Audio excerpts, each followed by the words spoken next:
जय हिंद दोस्तों इस वीडियो में हम हुमायूं तथा हुमायूं से रिलेटेड जितने भी सारे इंपॉर्टेंट टॉपिक है उसे कवर अप करेंगे कि हुमायूं कौन था, कहां से आया था, उसका ताजपोशी युद्ध, हुमायूं के माता पिता कौन थे, उसने कितने वर्षों तक शासन किया, उसके कौन मित्र थे, कौन शत्रु थे, एक्सेट्रा एक्सेट्रा। दोस्तों ये टॉपिक न ही सिर्फ कॉम्पिटिटिव एग्जाम की दृष्टि से बल्कि नॉलेज की भी दृष्टि से काफी इंपॉर्टेंट टॉपिक है कि हुमायूं का इतिहास मतलब है क्या। और दोस्तों हुमायूं से रिलेटेड आपको जितनी भी प्रॉब्लम्स है लगभग आपको सारी के सारी प्रॉब्लम इस वीडियो में क्लियर हो जाएंगे। दोस्तों जैसे कि इसके पिछले वीडियो में हम लोग बाबर के बारे में पढ़ा था, जिसमें हमने पढ़ा था कि बाबर का पूरा नाम जहीरुद्दीन मोहम्मद बाबर था, जिसका जन्म फरगना में हुआ था। तुर्क भाषा में दोस्तों बाघ का अर्थ होता है बाबर या बाबर का अर्थ होता है बाघ, तो वहीं इसने अपना निकनेम बाबर रखा था। बाबर की माता का नाम कुतलू बनीगार खान था तथा पिता का नाम उमर शेख था। इसके जो पिता थे अर्थात बाबर के जो पिता थे वो तैमूर वंशज थे तथा इसकी माता जो थी वो मंगोल के चंगेज खान की वंशज थे। और बाबर अपनी माता के वंशज चंगेज खान से ही प्रेरित होकर एक नए वंश का स्थापना किया था जिसका उसने नाम रखा था चगताई वंश, यानी चंगेज खान से चगताई वंश उसने रखा था, जो बाद में मुगल वंश के नाम से प्रसिद्ध हो गया था। दोस्तों बाबर ने भारत पर कुल 5 बार आक्रमण किए थे, लेकिन उसका कुल भारत से 8 आक्रमणों का संबंध था। हम लोग पढ़े थे ना कि जैसे 5 आक्रमण किए थे, तो 5वां आक्रमण पानीपत का प्रथम युद्ध था जो दिल्ली सल्तनत के लिए मतलब एंट्री के लिए आक्रमण किया था। लेकिन जब दिल्ली सल्तनत उसने पानीपत का प्रथम युद्ध में आक्रमण कर लिया तो उसके बाद भी उसने 3 युद्ध और किए थे। अर्थात बाबर का भारत से कुल 8 आक्रमणों का संबंध। हम लोग पढ़े थे ना कि पानी खाना चांदनी के घर, पानी से पानीपत का प्रथम युद्ध जो 1526 में हुआ था जिसमें बाबर विजयी हुआ था और इब्राहिम लोदी माना गया था। खाना से खानवा का युद्ध, चांदनी से चंदेरी का युद्ध और घर से घाघरा का युद्ध, यानी पानी खाना चांदनी के घर, यानी पानीपत का प्रथम युद्ध 1526, खानवा का युद्ध, चंदेरी का युद्ध तथा घाघरा का युद्ध। ये 4 उसके युद्ध प्रमुख थे। ये 8 जो युद्ध का रिलेशन था उसमें से। तो एक मेरा आपसे हम्बली रिक्वेस्ट है कि आप लोग उस वीडियो को भी देखिएगा। जैसे इस वीडियो में हम लोग मुगल वंश तथा उसके मतलब रिलेटेड क्वेश्चंस को तो कवर करेंगे, लेकिन ये वाला जो वीडियो है उसी वीडियो का सेकंड पार्ट है। फर्स्ट हमारा मुगल वंश से रिलेटेड बाबर का ही वीडियो है जो इसके पिछले क्लास में हम लोगों ने पढ़ा था, तो आप लोग से रिक्वेस्ट है कि आप लोग उसको भी देखिएगा। और अगर उसको आप देख लेते हो तो ये वीडियो को देखने में काफी आप लोग को मतलब समझने में काफी आसानी होगी। दोस्तों जैसे अभी हम लोग का टॉपिक है हुमायूं, तो अगर बात करें हम लोग हुमायूं के बारे में तो हुमायूं का पूरा नाम नसरुद्दीन मोहम्मद हुमायूं था। और दोस्तों 1530 से 1556 तक इनका शासनकाल, लगभग 26 वर्षों तक हुमायूं का शासनकाल था। दोस्तों जैसे कि हम जानते हैं कि बाबर के 4 पुत्र थे, हुमायूं, कामरान, अस्करी, हिंदाल। तो हुमायूं बाबर के चारों पुत्र में से सबसे बड़ा था, इसलिए इसका ताजपोशी हुआ था। और हुमायूं ने ही अपने पिता बाबर के कहने पर अपने राज्यों का 4 भागों में बंटवारा कर दिया था, जो इसकी सबसे बड़ी भूल थी। इसके अलावा भी उसकी और अन्य चुनौतियां भी थी, जैसे कि राज्य का बंटवारा, धन की कमी, राजपूतों का विरोध तथा सबसे महत्वपूर्ण और सबसे मतलब जैसे भयानक जो इसकी मतलब समस्या थी वो थे अफगान। ध्यान से मेरी बात को समझिएगा। जैसे 1530 में जैसे हुमायूं के पिताजी बाबर जी महाराज थे और बाबर का पूरा नाम जहीरुद्दीन मोहम्मद बाबर, जो मतलब मुगल वंश के संस्थापक थे। मुगल वंश का वास्तविक नाम चगताई वंश था, जो मतलब मंगोल के चंगेज खान के वंश से मतलब जैसे रिलेटेड था एक प्रकार से। तो हुमायूं के पिता की मृत्यु 1530 में हो गई। तो 1530 में जैसे ही हुमायूं के पिता की बाबर की मृत्यु हो गई थी, तो अब हुमायूं मतलब जो ताजपोशी था वो हुमायूं का हो गया, क्योंकि हुमायूं अपने चारों भाई में से सबसे बड़ा था। क्योंकि बाबर के 4 पुत्र थे, हुमायूं, कामरान, अस्करी, हिंदाल। तो हुमायूं अपने चारों भाइयों में से सबसे बड़ा था, तो इसकी ताजपोशी हो गई थी। तो कुछ समय तक इसका शासनकाल बहुत अच्छे समय तक मतलब अच्छा से चला था। लेकिन धीरे धीरे कैसे होता है कि जो सत्ता मतलब जैसे सत्ता आता है तो अपने साथ खुशी तो लाता है, लेकिन साथ में अपने साथ मुसीबतें भी लाता है। तो कुछ समय के बाद अब धीरे धीरे इसकी मुसीबतें शुरू हो गई। तो पहला मुसीबत था इसका राज्य का बंटवारा। पहला मुसीबत दोस्तों इसका क्या था? राज्य का बंटवारा। राज्य का बंटवारा होने का अर्थ यह था कि दरअसल इसी सबसे बड़ी समस्या में से एक थी राज्य का बंटवारा, और यह राज्य का बंटवारा अपने पिता बाबर के कहने पे ही इसने किया था। जैसे बाबर जी महाराज जो थे जब मरे थे 1530 में, और 1530 में इसका ताजपोशी हुआ था, तो उन्होंने हुमायूं से बोला था कि भैया मतलब आपका जो राज मतलब जैसे हम एक्सपायर हुए तो मेरा तो सारी संपत्ति आपको मिल जाएगी, लेकिन आप लोग भाइयों में क्लेश ना हो, कोई परेशानी ना हो, इस कारण आप लोग अपनी मतलब इस संपत्ति को बराबर चारों भागों में बांट लीजिएगा। तो बाबर ने मतलब यह सोच के कहा था, और हुमायूं ने भी मतलब उसी प्रोसेस भी किया था कि आगे जाके हम लोगों के बीच मतलब भाइयों के बीच में दरार ना पड़े। लेकिन इसकी सबसे बड़ी गलती यही थी। अब ये सबसे बड़ी गलती कैसे है दोस्तों, ध्यान से देखिए। माना कि आपके पास करोड़ों की संपत्ति है अरबों की संपत्ति है, लेकिन राजा सिर्फ एक को ही होना चाहिए। राजा क्या होना चाहिए? सिर्फ एक को ही।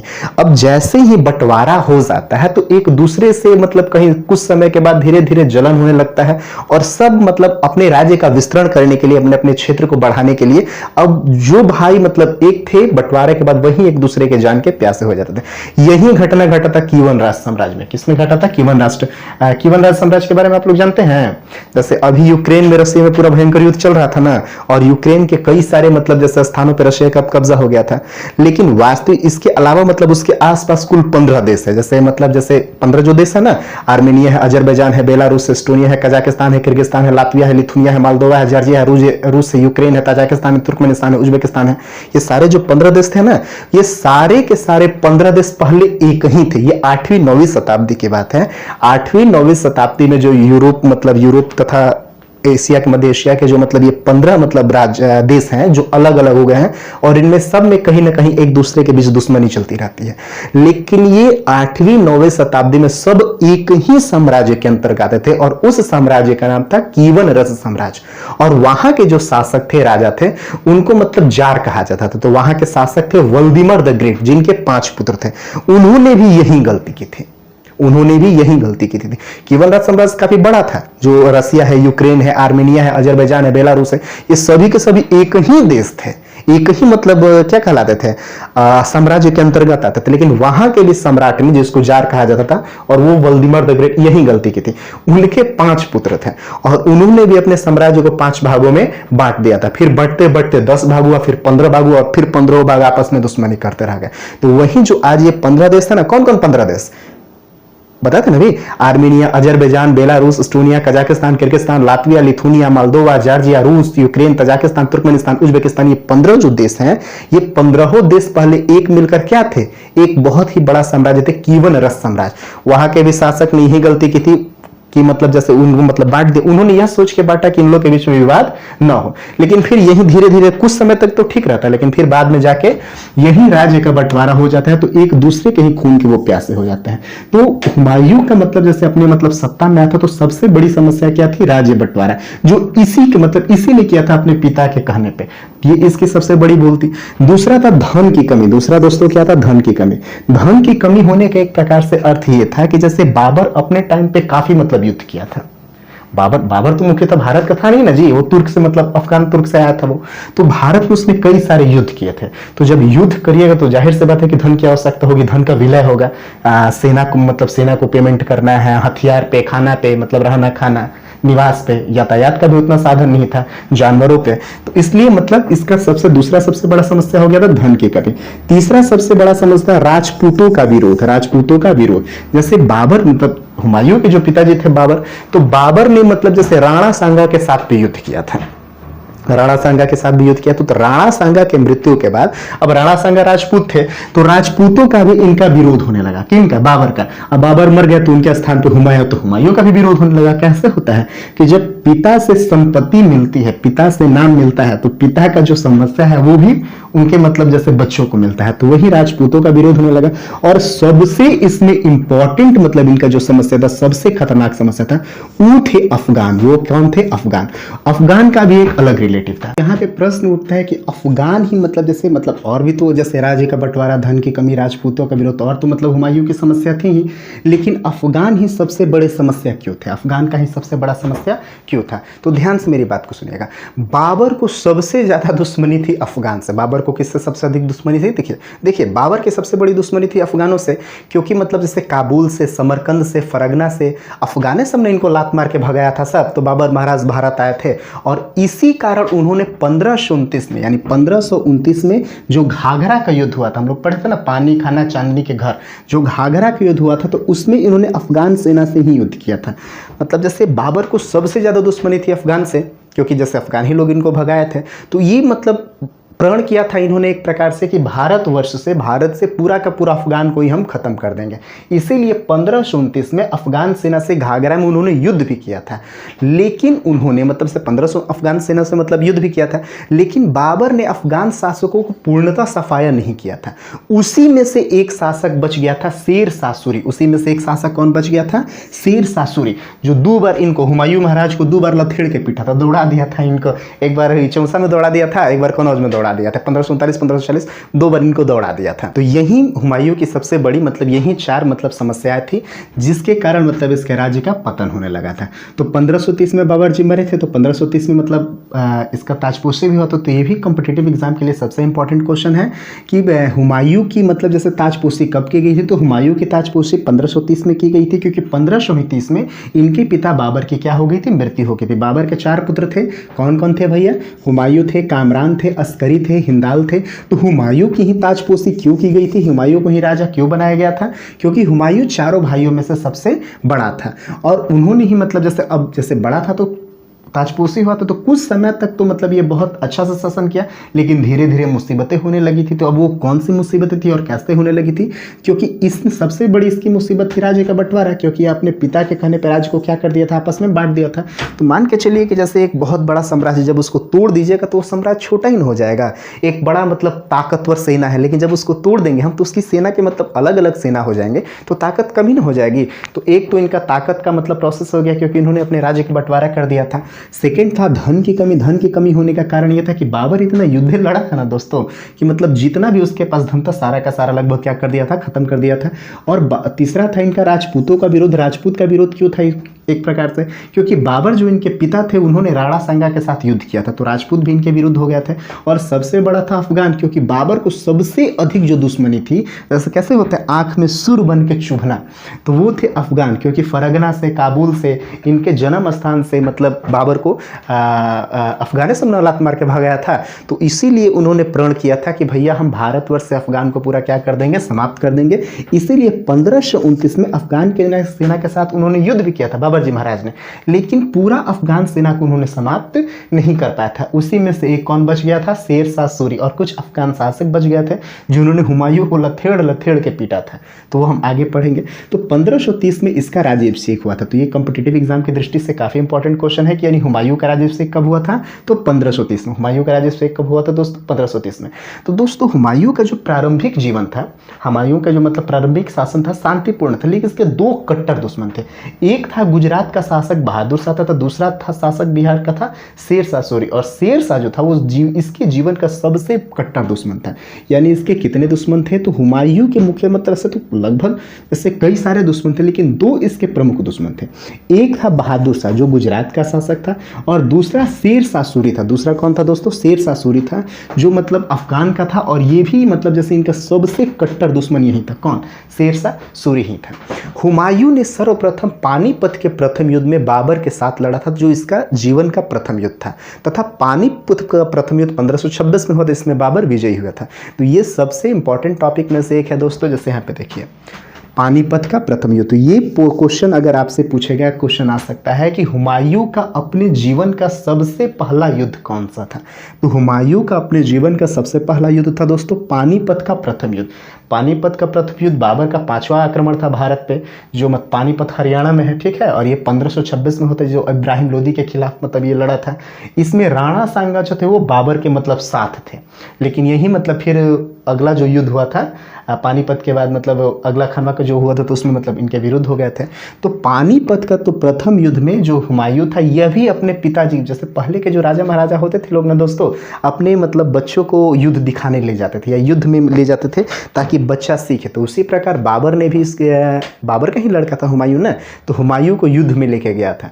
तो ये प्रश्न इंपॉर्टेंट है कॉम्पिटिटिव एग्जाम की दृष्टि से कि हुमायूं का अपने जीवन में सबसे पहला युद्ध कौन सा था? तो हुमायूं हुमायूं का अपने जीवन में सबसे पहला युद्ध पानीपत का प्रथम युद्ध 1526 में था। इसमें अपने पिताजी के साथ किया गया था और एक छोटी सी सेना का नेतृत्व भी किया था। छोटी बस ये देखने के और सीखने के हैसियत से गया था कि हाँ पापा जी इधर तलवार चलाओ, पापा जी उधर तलवार चलाओ, पापा जी इधर बंदूक चलाओ।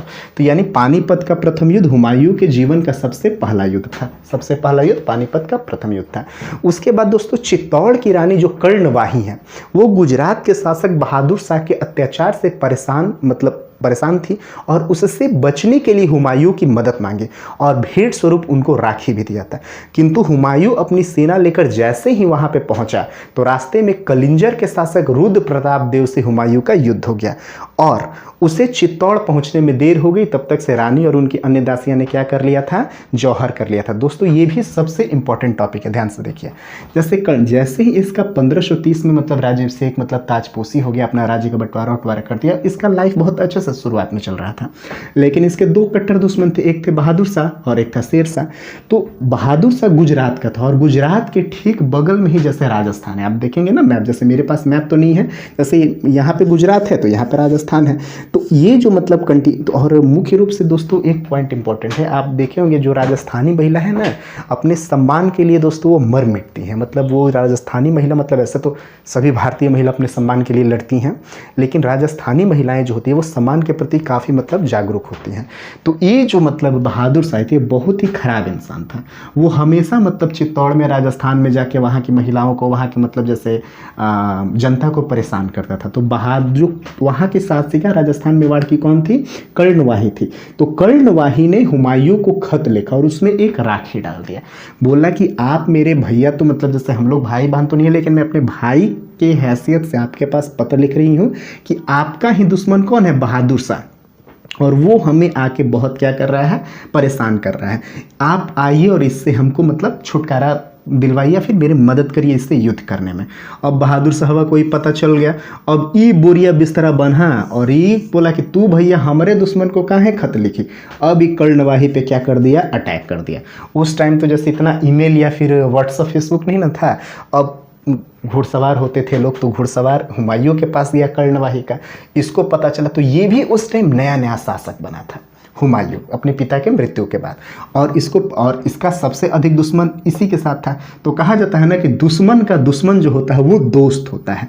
तो यह भी अपने जोशे में आ गया और बोला कि भैया हमको एक हिंदू महिला, हम तो यहाँ के प्रॉपर, जैसे हुमायूं तो यहाँ का था नहीं ना जी, लेकिन उसने मुझे राखी भेजा है और रिक्वेस्ट की है मदद के लिए, और मदद भी मेरे दुश्मन के खिलाफ।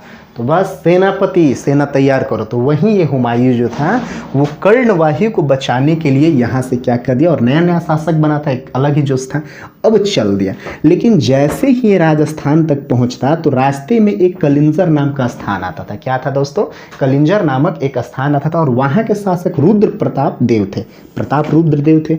अब ये रुद्र प्रताप जो थे, प्रताप रुद्र देव थे, वो बहादुर शाह गुजरात के दोस्त थे। गुजरात का शासक बहादुर शाह था और बहादुर शाह कर्णवाही पे हमला किया था, और कर्णवाही ने सहायता के लिए हुमायूं को खत लिखा था, फोन किया था। हुमायूं वहां से चलता कर्णवाही की सहायता के लिए इनके राज्य में, तो उसी में बीच में एक स्थान आता था कलिंजर, और वहां का शासक था प्रताप रुद्रदेव, जो बहादुर शाह गुजरात के शासक का दोस्त था। अब इनसे युद्ध हो गया। अब ये अपनी बहन के लिए मुंह बोली बहन के लिए बचाव के लिए जा रहा था, और ये बोला कि तू काहे बचाने जा रहे, ये मेरा दोस्त है, प्रताप रुद्रदेव बोला। तो हुमायूं का और सबसे पहले बचाने में, कर्णवाही को बचाने में बहादुर शाह से युद्ध से पहले हुमायूं का प्रताप रुद्रदेव से युद्ध हो गया था। प्रताप रुद्रदेव कलिंजर का शासक था और बहादुर शाह का दोस्त था। तो लेकिन जैसे हुमायूं की सेना काफ़ी मजबूत थी, हुमायूं काफ़ी मजबूत था, तो इनको हरा दिया, लेकिन उसी में काफ़ी लेट हो गया। तो उसके बाद हराने के बाद वो फिर कहाँ पहुँचे, अरे वहाँ पे फिर जैसे मेवाड़ वहाँ पे रानी कर्णवाही के पास पहुँचे। तब तक से कर्णवाही जो थी इनके आने में, हुमायूं को आने में लेट हुआ, तब तक से वो जौहर कर चुकी थी। क्या कर चुकी थी दोस्तों, जौहर। दोस्तों जौहर, ये भी सबसे इंपॉर्टेंट टॉपिक में से एक है, जौहर। जौहर एक प्रकार से, आप रानी पद्मावती मूवी देखे हैं ना, तो उसमें जौहर का सीन दिखाया गया है। जौहर का एक प्रकार से अर्थ ये होता है कि जैसे एक बहुत ही बड़ा जैसे कुआं रहता है, कुआं, ठीक है, और कुएं के अंदर हवन कुंड रहता है और उसी में आग लगाया रहता है। जैसे मुख्य रूप से जैसे महिलाएं अपने सम्मान के प्रति बहुत ही मतलब तत्पर रहती है, और खास करके राजस्थानी महिलाएं, मेवाड़ की मतलब जैसे चित्तौड़ी मेवाड़ की थी ना, ये लोग चित्तौड़ की मतलब रानी थी है, तो उन्होंने मतलब जैसे अपनी सम्मान के प्रति बहुत जागरूक रहती थी, और बहादुर सा बहुत ही खचड़ा शासक था। तो उन लोगों को जैसे ही राजस्थानी महिलाओं को, मेवाड़ के, चित्तौड़ के राजस्थान मतलब महिलाओं को पता चलता है कि हमारे सम्मान पे ठेस होने वाली रहती है, तो उस एरिया में जौहर किया जाता है। जौहर का अर्थ होता है कि एक बहुत ही बड़ा कुआं रहता है, कुएं में आग जलाया रहता है, आप उसमें अगर गिर जाओगे ना तो अब उसमें से निकल नहीं पाओगे, और उसी में महिलाएं कूद कर अपनी जान दे देती थी। तो हुमायूं के पास इन्होंने कर्णवाही ने लिखा था कि भैया आप मतलब जैसे हुमायूं के पास खत लिखा था कर्णवाही ने कि आप आइए हमको बहादुर शाह से बचाइए, तो ये आ भी गए थे बचाने के लिए, लेकिन बीच में पगला प्रताप रुद्रदेव बड़का गदहा जो था ये टपक गया, क्योंकि बीच में कलिंजर मतलब चित्तौड़ के रास्ते में कलिंजर पड़ता था। अब इसी से, और ये बहादुर शाह का दोस्त था, इसी से युद्ध होने के कारण इनको कुछ लेट हो गया। हुमायूं को, ये हार गया था लेकिन हुमायूं को लेट हो गया। अब इसी से कारण अब ये कर्णवाही ने क्या कर लिया था, जौहर। जब वहां पे पहुंचा तो देखा कि मतलब जैसे कर्णवाही था तो उनकी अन्य रानियों ने जौहर कर लिया, तो हुमायूं को काफी आघात पहुंचा था, काफी ठेस पहुंचा था, और वहीं उसने प्रण कर लिया था कि बहादुर साहबा को कैसहूं हम लथेड़ के मरबे करेंगे। और 6 वर्षों तक ये जो हुमायूं महाराज थे बहादुर शाह को ढूंढ कर अंत में इनको मतलब खत्म करके ही माने थे। अंत में क्या करके माने थे दोस्तों, खत्म करके ही माने थे। वहीं हुमायूं बहादुर शाह को पराजित करने के लिए 1531 में कलिंजर अभियान चलाया था, और कलिंजर अभियान हुमायूं के शासक बनने के बाद प्रथम अभियान था। दोस्तों इस बात को आप लोग शांति से मतलब समझिएगा, ध्यान से देखिएगा। यानी जैसे ही मतलब जैसे रानी कर्णवाही ने जौहर किया था तो अब इसके मन में पूरा काफी मतलब ये हो गया, और उसने मतलब बहादुर शाह को मारने के लिए अंतिम मार ही दिया था। उसने 1531 में एक अभियान चलाया था, कलिंजर अभियान। 1531 में क्या चलाया था, कलिंजर अभियान। तो ये सबसे इंपॉर्टेंट टॉपिक है, और ये कॉम्पिटिटिव एग्जाम में बहुत ही ज्यादा पूछा जाने वाला सवाल है कि कलिंजर अभियान हुमायूं का कौन सा अभियान था। तो ध्यान से देखिएगा, हुमायूं जैसे 1530 में शासक बना था ना जी, जब इसके पिताजी की मृत्यु हो गई थी बाबर की, तो शासक बनने के बाद हुमायूं का जो पहला अभियान था वो था कलिंजर अभियान 1531 में। लेकिन अगर यह पूछा जाएगा कि हुमायूं का प्रथम अभियान कौन सा था, अर्थात प्रथम युद्ध कौन सा था, तो वो था दोस्तों पानीपत का प्रथम युद्ध 1526 में। यानी इसके जीवन का, हुमायूं के जीवन का सबसे पहला युद्ध था पानीपत का प्रथम युद्ध 1526 में, जो अपने पिताजी के साथ मतलब ये युद्ध देखने गया था। लेकिन शासक बनने के बाद, मतलब एक मतलब सम्राट बनने के बाद 1531 में, मतलब इसका सम्राट बनने के बाद जो कलिंजर अभियान था 1531 में, ये इसका सबसे मतलब पहला युद्ध था। ये क्या था, पहला युद्ध था। उसके बाद पुनः हुमायूं ने 1532 में अफगानों के विरुद्ध एक और अभियान किया था, जिसका नाम था दोहरिया अभियान, जिसमें हुमायूं की क्या हुई थी दोस्तों, जीत हुई थी। तो वही दोहरिया अभियान 1532 में हुआ था, इसमें हुमायूं की जीत हुई थी। तो ये भी इंपॉर्टेंट क्वेश्चन है, दोहरिया अभियान मतलब किसके विरुद्ध था भैया, तो दोहरिया अभियान अफगानों के विरुद्ध था। यह कौन किया था, ये हुमायूं जी महाराज किए थे। यह 1532 में किया गया था। कलिंजर अभियान कब किया गया था, तो 1531 में कलिंजर अभियान किया गया था। और ये हुमायूं जब शासक बना था, यह मतलब जैसे मुख्य रूप से बहादुर शाह था रुद्र प्रताप देव के मतलब विरुद्ध में किया गया था, क्योंकि जैसे रानी कर्णवाही ने जौहर कर लिया था और ये मतलब राखी भेजी थी इसको, तो मतलब जैसे ये काफी उसके प्रति सम्मानित हो गया था, क्योंकि उसने सोचा था कि भैया हम तो यहाँ के हैं नहीं, सब हमको मतलब जैसे दुश्मनी के नजर से देख रहा है, लेकिन यही कर्णवाही है एक मतलब हमको भाई बनाया है। हम भारत, क्योंकि हुमायूं प्रॉपर भारतवर्ष का था नहीं ना जी, वो मतलब जैसे अफगान मतलब तुर्क था, मतलब वहां से मतलब आया था, तो इसीलिए इसको इतना आघात पहुंचा था कि हम लेट हो गए, देर हो गए। इसी कारण कर्णवाही ने क्या कर लिया था, जौहर कर लिया था। अब इसी से प्रेरित होकर बहादुर शाह पे, और मतलब बहादुर शाह तो पहले से बड़ा दुश्मन था ही इसका, और रुद्र प्रताप देव पे काफी क्रोधित हुआ था, और वहीं 1531 में कलिंजर अभियान किया था। तो कलिंजर अभियान 1531 में हुआ था, और 1532 में दोहरिया अभियान हुआ था। और इसके जीवन का जो प्रथम युद्ध था वो पानीपत का प्रथम युद्ध था 1526 में, और शासक बनने के बाद जो इसका मतलब प्रथम युद्ध था वो था कलिंजर अभियान 1531 में। इतना में तो दोस्तों कोई मेरे ख्याल से आप लोगों को दिक्कत नहीं होगा। अब जैसे ही दोहरिया अभियान मतलब दोहरिया अभियान में हुमायूं की जीत हुई थी, तो दोहरिया अभियान के ठीक 6 वर्ष के बाद यानी 1538 में हुमायूं ने गोंड बंगाल का एक और अभियान किया था। इसमें बंगाल को उसने जीत लिया था। अब जैसे मतलब जैसे कैसे होता है कि अब शासक बना, अब धीरे धीरे मतलब जैसे विस्तरण करने लगा, जैसे पहले के लोग मतलब यही शासक यही होते थे कि मेरा जितना जल्दी साम्राज्य विस्तृत हो, बड़ा हो। तो सबसे पहले मतलब कई अभियान किया, तो उसके बाद मतलब एक सबसे और बड़ा अभियान किया, गोंड बंगाल अभियान। मुख्य रूप से जैसे मतलब जैसे मुगलों के लिए जैसे बंगाल की तरफ जाना खतरा होता था, क्योंकि यहीं पे मतलब बिहारे और बंगाल में सारे अफगान लोग छुपे हुए थे। तो वहीं 1538 में हुमायूं ने गोंड बंगाल का अभियान किया था। तो ये इंपॉर्टेंट टॉपिक है दोस्तों। गोंड बंगाल का अभियान कब हुआ था?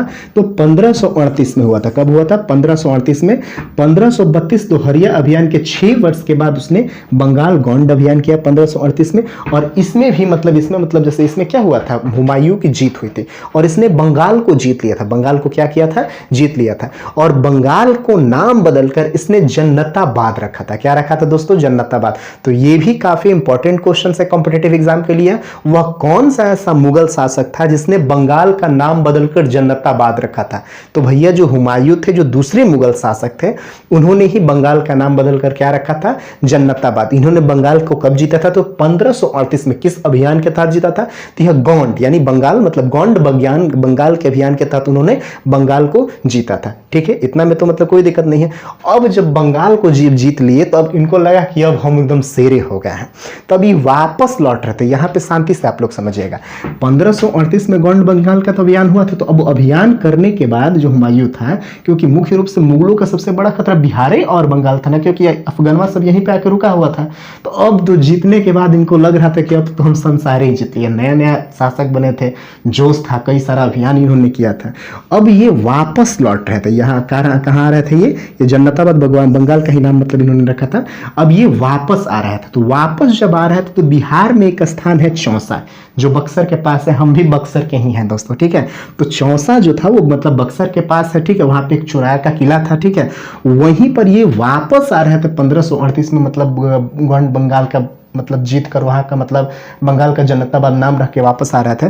तो वहीं पे जो शेरशाह सूरी था, शेरशाह बड़ा तेज था, बहुत रणनीति वाला था।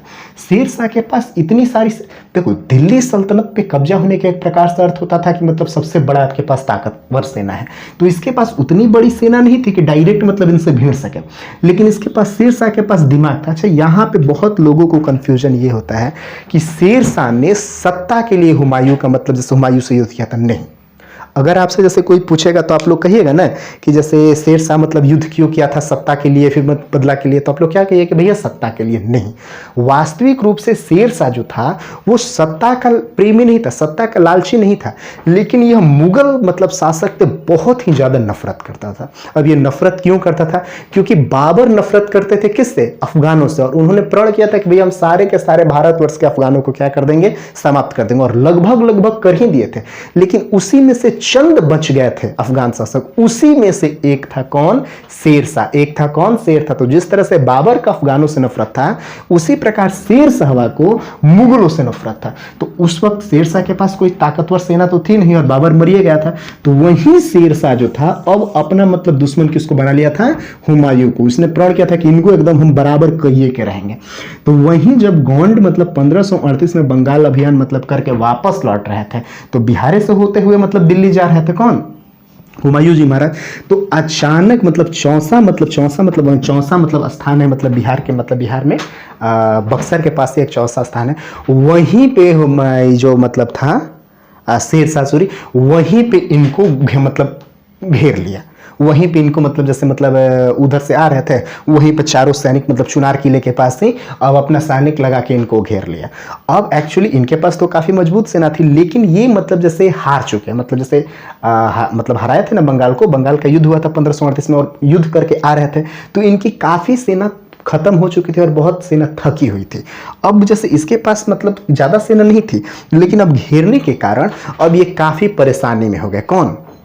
यही हुमायूं जी महाराज। क्योंकि इसके पास सेना कम थी, लेकिन इसका रणनीति था कि भैया ये युद्ध करके एक सा मतलब युद्ध करके आ रहे हैं, तो जाहिर सी बात है कि सेना कमजोर हो चुकी होगी, या फिर जैसे मतलब कुछ सेना खत्म भी हो चुकी, भले इनकी सेना जीती थी। तो वहीं इन्होंने यहाँ पे घेर लिया। तो ये सबसे इंपॉर्टेंट टॉपिक है कि यानी शेरशाह सूरी ने सबसे पहला बार मतलब हुमायूं को कब हराया था? तो सबसे पहली बार हुमायूं को 1539 में हराया था। कब हराया था? 1539 में चौसा के युद्ध में। चौसा कहाँ पर है? तो मतलब जैसे बिहार की राजधानी राजधानी पटना है। और बिहार में एक मतलब जिला है बक्सर, बक्सर के पास ही एक छोटा सा मतलब स्थान है चौसा, वहाँ पे एक चुनार का किला था, वहीं पे इन्होंने घेर लिया था और 15-20 दिन तक उन्होंने घेर के उधर रखा था। और मतलब जैसे बिहार में ना मुख्य रूप से इस एरिया में बाढ़ की ज़्यादा समस्या होती थी, इसी का फायदा उठा लिया जो शेरशाह सूरी था, इसी का फायदा उठा लिया। और बाढ़ वो एक तरह से मतलब पहाड़ी इलाके के मतलब थे, इसके अलावा कुछ मैदानी क्षेत्र पे उन्होंने नया नया मतलब युद्ध करना सीखा था। अभी बाढ़ में पानी में युद्ध कर पाएंगे, अब वहीं बाढ़ आया, वहीं मतलब अब इनको कुछ मिला ही नहीं भागने को, किसको, शेरशाह सूरी को। तो वह घोड़ा पे बैठे, अब घोड़ा एकदम छूटिए, वो भड़कल था घोड़ा पानी में, एकदम पानी में, अरे कमर तक पूरा एकदम कंधे तक पानी भर गया, उसमें युद्ध कोई नहीं कर सकता है, बाढ़ में फंस गया। तो यहीं पे फंसा के इनको हराया था शेरशाह सूरी। तो शेरशाह सूरी के द्वारा सबसे पहले 1539 में चौसा युद्ध में, जो चुनार के किले के पास मतलब था, चौसा बक्सर नामक स्थान मतलब बक्सर के पास है, वहाँ पे इन्होंने हराया था। तो इसमें हुमायूं ने अपना घोड़ा उठाया और जैसे मतलब बंगाल अभियान के समय लौटते समय शेरशाह सूरी ने 1539 में चुनार किला चौसा के स्थान पर आक्रमण कर मतलब कर दिया था। अब हुमायूं महाराज अपना घोड़ा उठाए और एकदम दौड़ने लगे, घोड़ा भी पगलाया था, अब उहे गंगा जी में कूद गया। तो बक्सर की जो गंगा माँ है ना, गंगा जी, उसी में एक कूद गए, कौन, हुमायूं जी महाराज। तो उसी में जैसे बाढ़ आता है तो वहीं पे एक बिहारी था जिसका नाम था सिहाबुद्दीन मल्लाह। इसका क्या नाम था दोस्तों, सिहाबुद्दीन मल्लाह। दरअसल सिहाबुद्दीन जो मल्लाह था वह ना मतलब जैसे मछली मतलब पकड़ रहा था, जैसे खास करके से बाढ़ होड़ आता है ना, तो बाढ़ होड़ में आता है तो मतलब मछली मतलब ज़्यादा मतलब आ जाती हैं। तो रात के मतलब 12-1 बज रहा था और रात में 12-1 बजे हमला कर दिया था शेरशाह सूरी, जब सब सो रहा था और पूरा बाढ़े में। तो ये उसी में मछली पकड़ा रहा था, तो देख रहा है कि भैया मछली पकड़ा रही, मगरमच्छ कहाँ से आ गया। तो इनको बचाया, तो देखा कि कपड़ा उपड़ा अच्छा है, पूरा माला वाला सब पहने हैं, सोना चांदी पहने हैं। तो ये बोला कि भैया तुम इसमें क्या कर रहा है, हम तो सुने थे कि जलपरी होती है, तुम तो जलपारा कहाँ से आ गया। तो ये बोले कि भैया हम राजा हैं दिल्ली के, तो हम मनबे नहीं करेंगे। तो मतलब मान भैया हम राजा है, तो अंतिम में माना। तो वहीं उन्होंने हुमायूं ने बोला कि तुमने मेरी जान बचाई है, तुमने सिहाबुद्दीन से बोला मल्लाह जो था, तुमने मेरी जान बचाई है, मैं तुमको एक दिन के लिए दिल्ली सल्तनत का क्या बना दे रहा हूँ, राजा बना दे रहा हूँ। तो वहीं ये भी क्वेश्चन इंपॉर्टेंट है कि वह कौन सा ऐसा मुगल शासक था, वह कौन सा ऐसा मुगल शासक था जिसने एक मल्लाह को एक दिन के लिए दिल्ली सल्तनत का सम्राट बनाया था। तो वो कौन थे, हुमायूं जी महाराज थे। क्यों बनाए थे, क्योंकि शेरशाह सूरी जब 1539 में गोंड बंगाल के अभियान से हुमायूं आ रहा था तो ये आक्रमण कर दिया, वो बाढ़े में आक्रमण कर दिया, पानी में, और इनको युद्ध लड़ने आ नहीं रहा था और इनकी सेना लगभग थक चुकी थी, क्योंकि 1 साल पहले ना मतलब बंगाल अभियान हुआ था इनका। तो उसी में घोड़ा को उठाया और अपने जान, अरे शादी ब्याह में देखे हैं, शादी ब्याह में मार होता है ना, जैसे एक हम लोग के मतलब रिलेशन में ही मतलब फंक्शन था, वहाँ पे मार हो गया। तो मतलब जैसे शादी उदी में तिलक उलक बारात रात में मार होता है ना, तो आदमी को पता नहीं चलता कि वो पूरा भागे कि पश्चिम भागे। तो उसी तरह से यहाँ पे अभी एकदम आराम से सब सोया था रात के 12-1 बजे और अचानक बाढ़ आया और उसी में हमला कर दिया। तो ये बाढ़ से बचे कि शेरशाह सूरी से बचे कि अपना धन संपत्ति बचाए कि अपना जान बचाए, क्योंकि नया मतलब इनके लिए स्थान था ही। तो वहीं घोड़ा उठा के उधर जिधर मतलब स्थान मिल रहा था वहीं भागने लगे। तो उहे गंगा जी में जाके फेंका गया। तो वहीं सिहाबुद्दीन मल्लाह ने हुमायूं को बचाया था, जिससे हुमायूं ने प्रसन्न होकर उसको एक दिन के लिए क्या दे दिया था, दिल्ली सल्तनत दे दिया था। तो सिहाबुद्दीन मल्लाह जो था वो बहुत ही तेज था, कहा जाता है ना कि एक बिहारी 100 पे भारी। तो यह बहुत तेज था, बोला कि भैया एक दिन के लिए हम शासक बने हैं, कुछ हम ऐसा काम करें ताकि लोग हमको हमेशा याद रखें।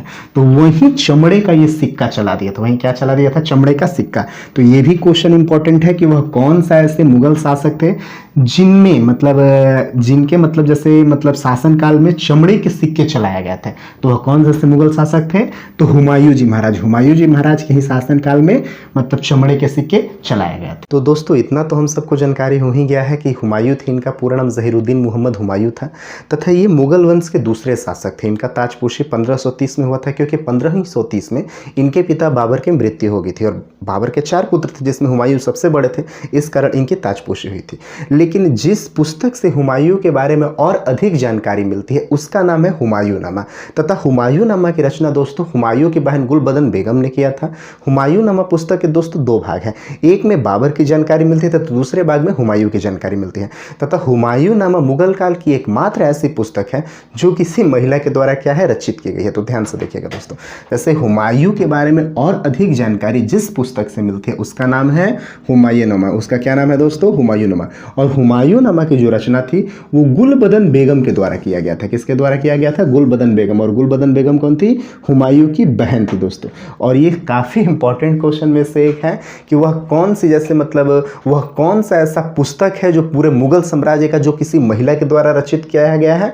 तो वह दोस्तों हुमायूंनामा पुस्तक है, जो मुगल काल की एकमात्र पुस्तक है जो किसी महिला के द्वारा रचित किया गया। तो महिला कौन थी? तो हुमायूं की ही बहन थी, गुलबदन बेगम थी दोस्तों।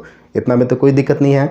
तो दोस्तों 1540 ईस्वी में शेर शाह सूरी ने बेलग्राम कनौज के युद्ध में हुमायूं को हराया और उसे भारत छोड़ने पर मजबूर कर दिया था। और 1540 में शेर शाह सूरी ने खुद को दिल्ली का शासक घोषित कर लिया था। यह भी काफ़ी इंपॉर्टेंट है, ध्यान से देखिएगा। जैसे इतना तो हम लोग को पता है कि जैसे 1539 में शेर शाह ने एक बार इनको हरा दिया था। जैसे ध्यान से देखिएगा, 1540 में कनौज का युद्ध होता है जिसमें शेर शाह सूरी ने किसको हराया था? हुमायूं को। 1540 में कनौज का युद्ध हुआ था जिसमें शेर शाह सूरी ने हुमायूं को पूरी तरह से मतलब बहुत ही बुरी तरीके से हराया था। तो इस युद्ध का भी एक अलग ही एंजॉयमेंट है। जैसे हम लोग इतना तो जाने थे कि जैसे 1538 में ये जो हुमायूं महाराज थे अपना दल बल लेके गए थे बंगाल में गोंड अभियान के तहत। और गोंड अभियान 1538 में हुमायूं महाराज ने किया था जिसमें उन्होंने जीत भी हासिल की। और वहीं बंगाल का नाम बदल कर क्या रख दिया था? उन्होंने जन्नताबाद रख दिया था। तो 1538 में गोंड अभियान किया था हुमायूं ने और जीत भी हासिल कर ली थी। जब वो 1538 में वापस मेरी बात को ध्यान सुनिएगा, जब वे वापस आ रहे यानी बंगाल से पुनः वो दिल्ली अपने सत्ता की तरफ वापस आ रहा था तो बीच में बिहार पड़ता है। तो बिहार में ही एक छोटा सा जिला है बक्सर। हम बक्सर के ही हैं दोस्तों। और बक्सर के पास ही एक छोटा सा मतलब स्थान है कौन? चौसा, जहाँ पे चुनार है। वहीं पे शेर शाह सूरी ने हुमायूं को घेर लिया था। और यहाँ पे मतलब बाढ़ की समस्या हो गई तो हुमायूं किसी तरह से मतलब जान बचा के भागे थे। तो पहली बार शेर शाह सूरी ने 1539 में ही चौसा के युद्ध में चुनार किला के पास हुमायूं को हरा चुका था एक बार। लेकिन इसमें हुमायूं बच के निकल गए थे। यहीं शिहाबुद्दीन ने मदद किया था, मला था जो मछली मार रहा था, ये तैर के आ रहा था, बोला था कि मगरमच्छ कहाँ से आ गया। तो उन्होंने मतलब उसको शिहाबुद्दीन मला ने बचाया था और पुनः उनको दिल्ली भेज दिया था। लेकिन शेर शाह सूरी को जैसे ही पता चला कि अच्छा अभी भैया जी हुमायूं जिंदे हैं तो वहीं फिर लखेट लिए थे, चहेट लिए थे। तो वहीं 1539 में चौसा का युद्ध शेर शाह सूरी के साथ हुआ था जिसमें शेर शाह सूरी की विजय हुई थी, हुमायूं की हार हुई थी। फिर एक साल के बाद कनौज का युद्ध हुआ और कनौज के बहुत भीषण बहुत बड़े लेवल पे युद्ध हुआ। इसमें भी शेर शाह सूरी क्या हो गया था दोस्तों? जीत गए थे। और किनकी हार हुई थी? हुमायूं की हार हुई। तो 1540 में कनौज के युद्ध में हुमायूं की हार हुई थी तथा शेर शाह की जीत हुई थी। अब जैसे ही जीत हुई थी शेर शाह की तब यह अपने दिल्ली मतलब दिल्ली परिषद का पूरा स्वामित्व हो गया और अपने आप को शासक घोषित कर लिया। तो ये भी काफ़ी इंपॉर्टेंट क्वेश्चन है। यानी 1540 में किस शासक ने हुमायूं को अपने सत्ता से हटाकर वहां पे पूर्ण अधिकार कर लिया था? तो वह कौन थे दोस्तों? शेर शाह सूरी। 1540 में इनको हटा दिए थे और सत्ता पर पूरा का पूरा अधिकार कर लिया था। और दोस्तों भारत से निष्कासन के दौरान हुमायूं अपनी गर्भवती पत्नी हामिदा बानो बेगम को अमरकोट पंजाब के राजा वीर साल के दरबार में छोड़कर गया था। और इन्हीं के दरबार में 15 अक्टूबर 1542 को अकबर का क्या हुआ था? जन्म हुआ था। ध्यान से देखिए, जैसे अब दिल्ली पे मतलब इनका सत्ता हो गया शेर शाह सूरी का। और शेर शाह सूरी भी मतलब जैसे कैसे होता है, एक बिहारी 100 पे भारी। उस टाइम बिहार सासाराम सब एक ही था जी। तो मतलब जैसे ये क्या कहलाता था, मतलब एक बिहारी सब पे भारी होता है। तब ऐसा हुमायूं का हालत शेर शाह सूरी ने कर दिया था कि उनको भारत छोड़ने पर मजबूर ही होना पड़ा था। हुमायूं जबकि दिल्ली सत्ता के शासक थे लेकिन ऐसा हालत हो गया था कि उनको मतलब भारतवर्ष छोड़ना ही पड़ता। अगर भारतवर्ष में रहते तो हुमायूं शेर शाह सूरी उनका काम किसी तरह से तमाम कर देता था। तो हुमायूं की पत्नी थी हामिदा बानो बेगम। हुमायूं की पत्नी कौन थी? हामिदा बानो बेगम। तो हामिदा बानो बेगम उस समय गर्भवती थी तथा बीमार थी। तो वहीं भारत से निष्कासन के दौरान हुमायूं ने अपनी गर्भवती पत्नी हामिदा बानो बेगम को अमरकोट पंजाब के राजा वीर साल के दरबार में छोड़कर चला गया। और इन्हीं के दरबार में अर्थात पंजाब के अमरकोट के राजा वीर साल के ही दरबार में 15 अक्टूबर 1542 को किसका जन्म हुआ था दोस्तों? अकबर का। 15 अक्टूबर 1542 को किसका जन्म हुआ था? अकबर को। तो हमीदा बानो बेगम कौन थी? तो हमीदा बानो बेगम हुमायूं की पत्नी थी, चूंकि गर्भवती थी, बीमार थी, और अब तो इसके पास कोई चारा था नहीं, मतलब भारत में रुकता ही नहीं, इसके पास नहीं कोई आवाज था, नहीं सत्ता थी। तो वहीं अपने मित्र पंजाब के अमरकोट के वीर साल के दरबार में, वहाँ के सम्राट वीर साल थे, उन्हीं के दरबार में अपनी पत्नी को छोड़ के वह मतलब चला गया काबुल की तरफ, और वहीं पे 15 अक्टूबर 1542 को मुगल साम्राज्य के सबसे बड़े शासक, सबसे बड़े सम्राट का जन्म हुआ था इनके गर्भ से, वो थे अकबर। तो ये भी काफ़ी इंपॉर्टेंट क्वेश्चन है कि अकबर का जन्म भैया कब हुआ था? तो अकबर का जन्म 15 अक्टूबर 1542 को पंजाब के अमरकोट के राजा वीर साल के दरबार में हुआ था। उसके बाद दोस्तों लगभग हुमायूं जो था 15 वर्षों तक घुमक्कड़ की जिंदगी बिताई। किसकी जिंदगी बिताई थी? हुमक्कड़ की। क्योंकि 1540 में मतलब जैसे फिर आगे मतलब उस 1555 में उसने सत्ता हासिल किया था, तो 1540 से 1555 तक वो मतलब इधर उधर ही मतलब दिल्ली पर अपना मतलब स्वामित्व फिर दोबारा नहीं कर पाया था। वहीं निर्वासन के दौरान दोस्तों हुमायूं काबुल में रहा, मतलब काबुल चला गया था, और हुमायूं ने पुनः 1545 ईस्वी में ईरान की सहायता से कंधार तथा काबुल पर क्या कर लिया था दोस्तों? अधिकार कर लिया। ध्यान से देखिएगा, तो ये भी इंपॉर्टेंट है कि कंधार तथा काबुल पर 1545 पे किसका अधिकार हो गया था? तो कंधार तथा काबुल पर, इसका इंक नहीं डाले हैं जी ना, चल नहीं रहा, चल रहा है अब। तो 1545 में कंधार तथा काबुल पर किसका अधिकार हो गया था दोस्तों? तो यही हुमायूं का अधिकार हुआ। तो कैसे अधिकार हुआ था? क्योंकि 1540 में कनौज में मतलब जैसे शेरशाह सूरी ने इनको हराया था, तो अब इनको भागने पे विवश कर दिया, तो ये काबुल में चला गया था और अपनी पत्नी को मतलब अमरकोट के मतलब राजा वीर साल के दरबार में छोड़ गया था, हमीदा बानो बेगम को, जो मतलब कुछ वर्षों के बाद मतलब ये 15 अक्टूबर 1542 को अकबर की मतलब जैसे प्राप्ति हुई थी, गर्भ से मतलब उत्पन्न हुए थे। तो कंधार काबुल का स्टोरी अब 4 साल 5 साल में अपने आप को कुछ ग्रोथ किया। हुमायूं वो भी एक शासक था, तो जाहिर सा बात है कि जान पहचान किसी न किसी से किसी राजा से होगा ही। तो वहीं जो ईरान की सहायता से, किसकी सहायता से? ईरान की सहायता से पुनः फिर 1545 में कंधार तथा काबुल पे क्या प्राप्त कर लिया था उसने? विजय, अपना स्वामित्व प्राप्त कर लिया। तो ये भी क्वेश्चन काफ़ी इंपॉर्टेंट है कि मुगल वंश में जैसे बाबर को लाते मार के ना सब यहाँ से हटाया था, काबुल से, फरगना से, समरकंद से, तो फिर मुगल वंश में बाबर के बाद किस शासक ने दोबारा मतलब सत्ता हासिल की? तो मुगल वंश के दूसरे शासक, बाबर के बाद, बाबर पहला था, दूसरा ही थे, तो दूसरे शासक हुमायूं ने 1545 में ईरान की सहायता से कंधार तथा काबुल पर दोबारा पुनः विजय प्राप्त की। और क्यों की? क्योंकि इनको भारत से भगा दिया गया था। क्या किया गया था? भगा दिया गया था। फिर दोस्तों 1553 में शेर शाह का उत्तराधिकारी जो इस्लाम शाह की मृत्यु हो गई थी। अब मृत्यु के बाद अफगान साम्राज्य धीरे धीरे विकटित होने लगा। अतः ऐसी स्थिति में हुमायूं को पुनः अपने राज्य प्राप्ति का क्या मिल गया दोस्तों? अवसर मिल गया। ध्यान से इसको समझिएगा। जैसे 1540 में दिल्ली पर सत्ता अफगान शासक मतलब शेर शाह का हो गया, अब फिर शेर शाह तक कुछ शासन किया, उसके बाद उसकी मृत्यु होगी, तो उसकी यानी शेर शाह के उत्तराधिकारी कौन थे? इस्लाम शाह। शेर शाह के उत्तराधिकारी कौन थे? इस्लाम था। और इस्लाम शाह की जो मृत्यु थी वो 1553 में हो गई थी। कब हो गई थी? 1553। तो अब ये जानकारी हुमायूं को मिला। ये जानकारी किसको मिला? हुमायूं को। देखिए, ध्यान से देखिए, जैसे ऐसे मुख्यतः जो मतलब बाबर महाराज थे, बाबर को सबसे अधिक दुश्मनी किसकी थी? अफगानों से ही न थी, क्योंकि अफगान ही फरगना से, काबुल से, समरकंद से लात मार के बाबर को भगाए थे। तो वहीं बाबर भारतवर्ष आए थे, तो उन्होंने प्रण किया था कि हम सारा का सारा मतलब अफगाने को खत्म कर देंगे, और लगभग सभी अफगान को खत्म कर दिए थे। लेकिन बाबर ने पूर्ण अफगान को मतलब पूर्णतः सारे अफगान को समाप्त नहीं कर पाया था। उसी में से कुछ चंद अफगान शासक बच गए थे, जिसमें सबसे खतरनाक शासक में कौन था? शेरशाह सूरी था, जो हुमायूं को 2 बार लथेड़ के पीटा था, एकदम दौड़ा दिया था।